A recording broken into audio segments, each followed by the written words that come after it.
In this video, I'm going to show you how to create pivot tables. So we've imported some data here from Access, and this is what the view should look like upon import.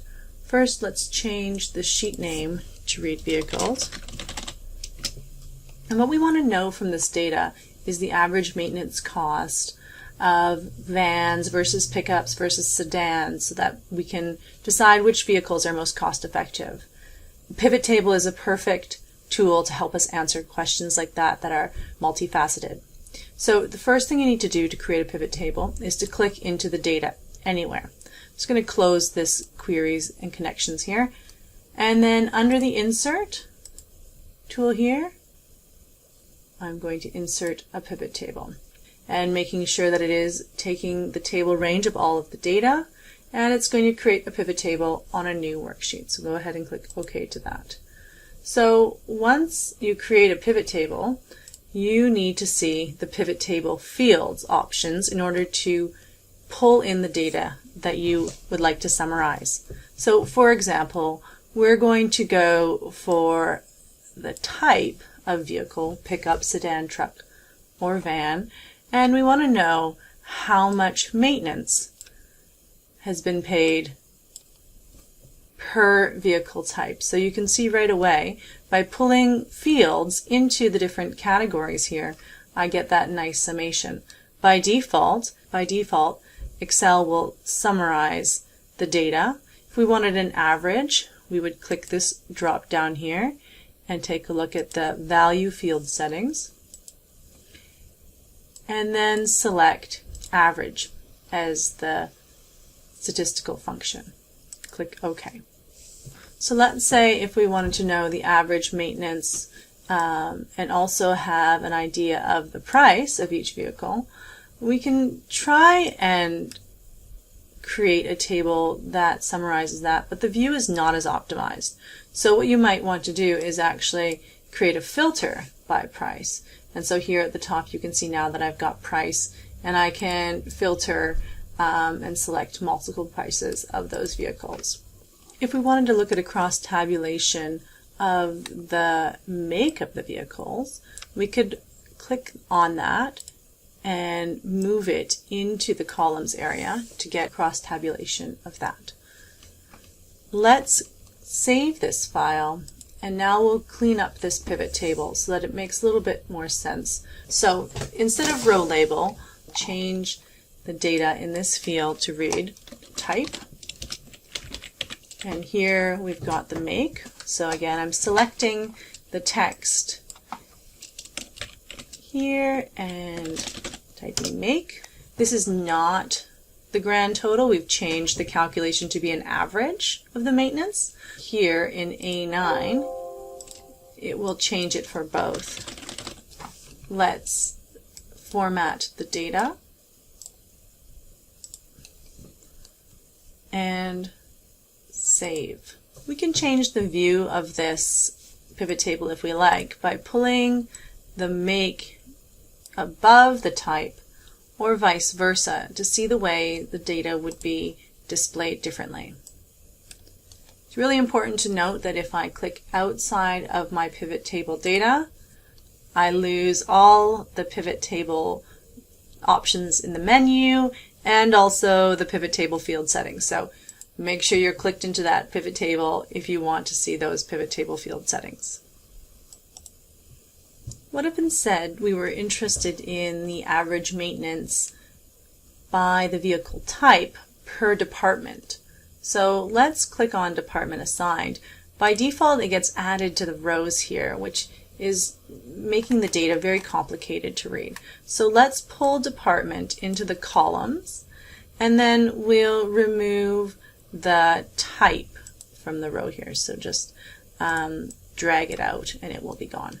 So now we can see the average of the data in terms of the maintenance cost per department. So this needs to now be changed to department by the type of vehicle. So we can filter by price, but in this case it doesn't make too much sense. So you could check on multiple boxes and it would summarize the data and actually only show data that actually has the value. Instead, let's filter by type. So put the filter in here, and then let's see data just for sedans. Oh, we only have sedans that are Chevrolets and Fords, so that's the data that's showing up here. So you can see how powerful this pivot table is in summarizing large data sets. Again, let's save this and let's change the name of the sheet to Department Vehicle Maintenance. Let's go back to our data here in the vehicles and create another pivot table.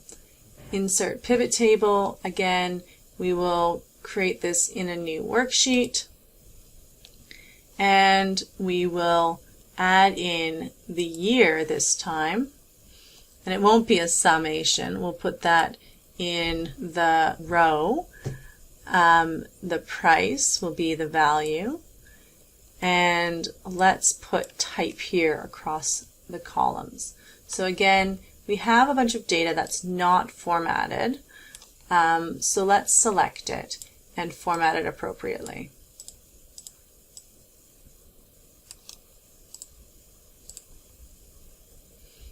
Here we've got type, and this is year, and we do have the sum of the price. So we can see how much money we've spent on each vehicles from the different years.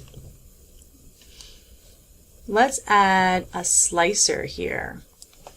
A slicer is a small window that contains buttons that you can use to quickly and easily filter the pivot table. So under Analyze tab, we're looking for the Insert Slicer. So let's go here by Make. And the slicer is sort of like a more active filter. So we could click on Chevrolet. It would only show us the data for Chevrolet. Dodge, Ford, GMC, etc. Right? So it's filtering the data in a more user-friendly format. To click on multiple slicers, you can hold down the control and it will allow for multiple slicers. Of course, here you can clear all filters and you can see checking them all on, clearing them off, etc. Okay, I'm going to clean up these sheets a bit. So this here we've got price by year. I'm going to delete this empty sheet. It was a mistake. And here as well, I will remove this sheet. So here in our vehicles database, if we change the value, for example, if we change the maintenance cost of this GMC van and update it, maybe it was incorrectly inputted, so let's say it was $35 there. What does that do to the data in the pivot table? Well, it doesn't automatically update the data in the pivot table, so we need to go and refresh the data.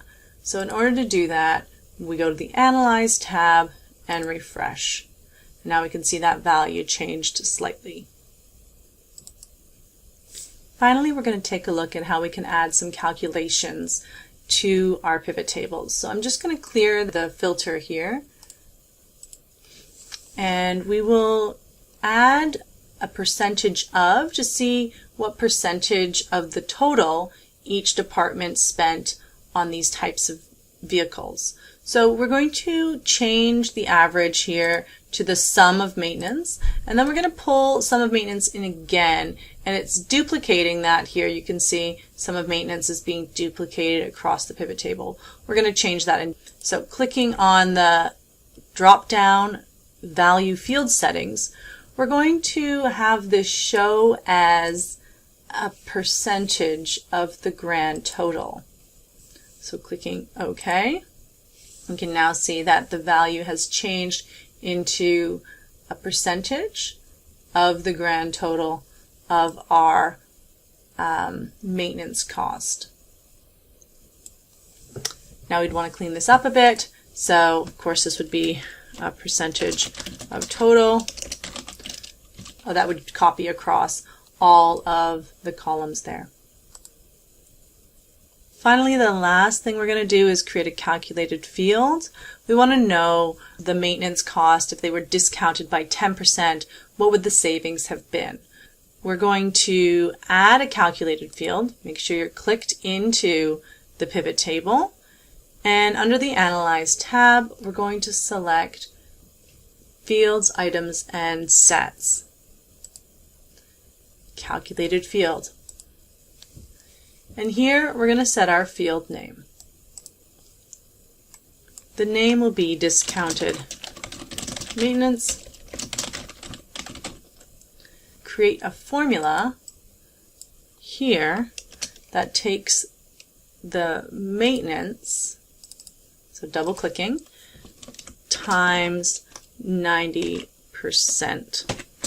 Now this isn't a true function field, so you have to be careful. You can only use the fields that are listed here, and of course they must be numeric in order for this formula to make sense.